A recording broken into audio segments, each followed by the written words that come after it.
Our next speaker is Mrs. Aisha AlAdawiya, Board Chair Emeritus of Women in Islam, Inc., a long-time leader and activist in the American Muslim community on the local and national level. Sister Aisha.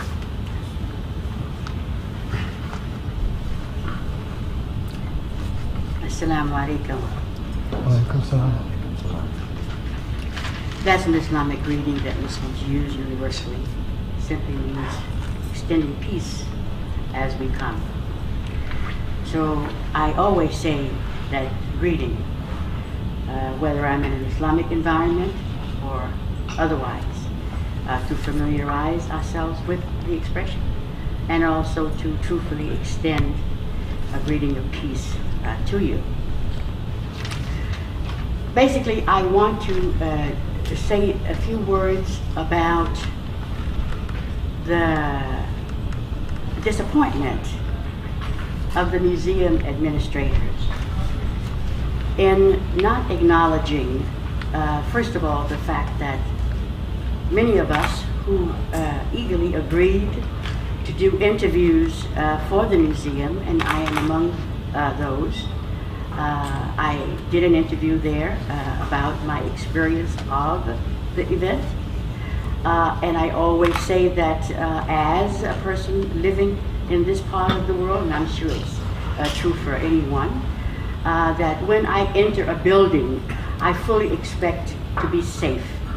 So to create a narrative, an impression that somehow some of us within certain faith tradition, in this case Islamic tradition, that we are not fully on board with national security. So we hope that we can put that misconception aside as we move forward.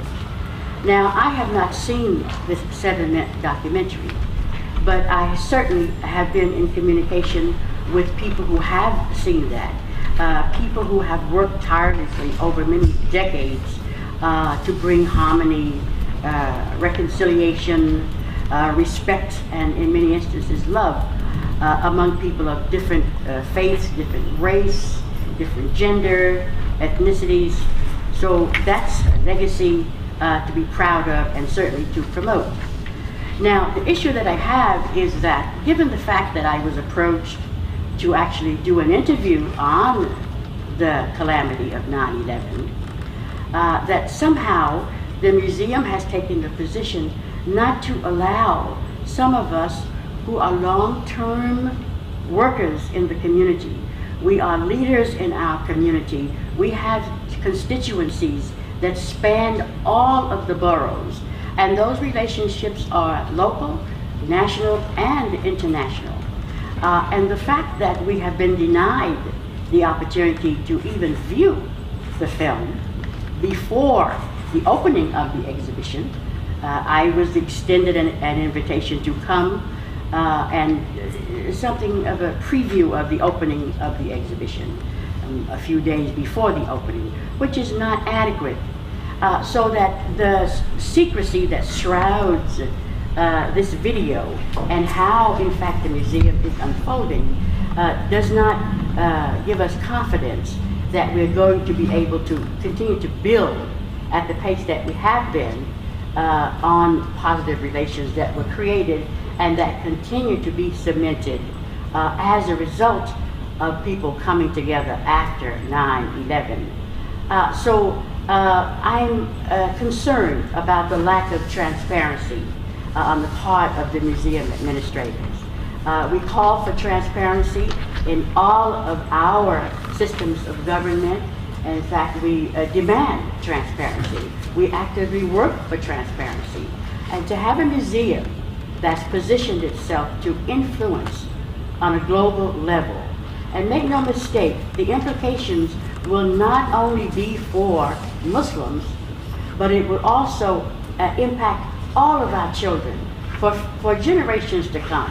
So I appeal to the museum and all people of good conscience and goodwill to approach the museum administrators, indeed agencies, government agencies that are funding the museum, to allow more transparency so that we understand what is being used to tell this story.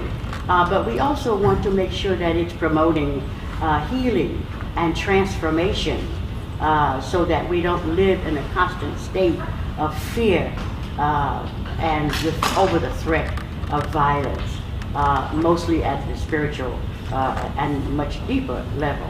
So again, I'm appealing to the museum to provide a simple link for us to look at before the opening of the museum.